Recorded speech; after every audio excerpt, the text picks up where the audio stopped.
가치 있는 소비를 위해 생활 속 경제 이슈를 짚어보는 가치 경제 시간입니다. 이 을사년 새해 신년 계획 다 세우셨나요? 이 직장이나 가정에서의 새로운 목표나 취미 계획 등 올해도 이루고 싶은 것이 많으실 텐데요. 이런 일적인 또 일외적인 생활이라는 두 마리 토끼를 잡는 건 쉽지 않은 일이죠. 이 때문에 일과 삶의 균형, 즉 워라밸이 무엇보다 중요합니다. 그런데 고용노동부가 발표한 전국 17개 광역시도의 워라밸 지수를 보면 이 대구, 경북이 최하위권을 차지했습니다.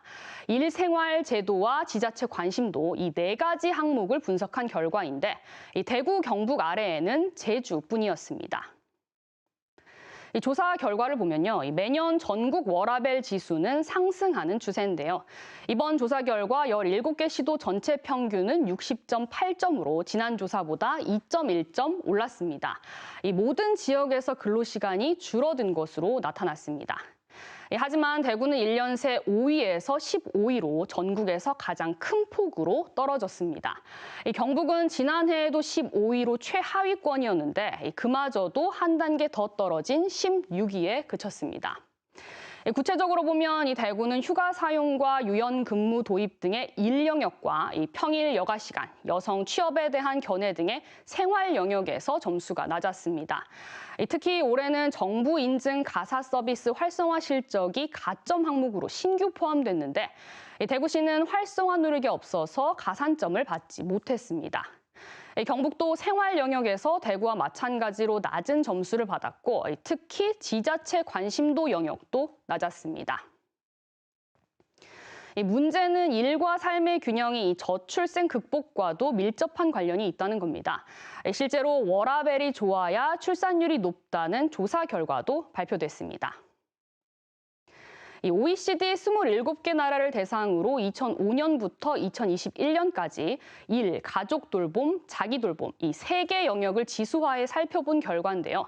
한국은 워라밸 수준이 21위로 낮은 수준이었습니다.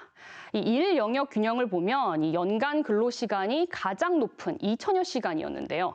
평균은 1,600시간 정도였습니다. 또 성별 임금 격차가 36.4%포인트, 이 성별 고용률 차이가 20.4%포인트로 27개 나라 중 각각 1, 2위였습니다.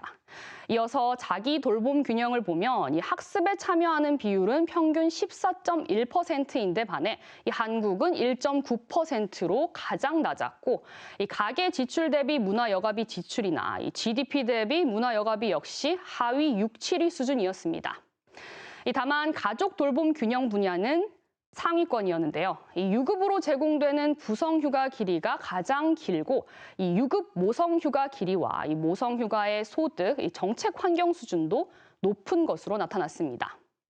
결국 이 세 영역 중 한 가지 이 가족 돌봄 영역은 높지만 이 일과 자기 돌봄 영역 수준은 낮은 겁니다. 특히 이 연구에서 흥미로운 건 이 세 가지 영역을 구분해서 본 건데요. 이 일과 가족 돌봄 영역은 개별적으로는 출산율과 통계적으로 유의미한 결과가 없었지만 이 자기 돌봄 영역은 균형 수준이 높을수록 이 그 자체만으로도 출산율을 높이는 것으로 나타났습니다. 이 때문에 전문가들은 이 가족 돌봄 같은 특정 영역만 지원하는 정책의 확대는 저출생 대책 효과가 낮을 수 있다고 지적합니다.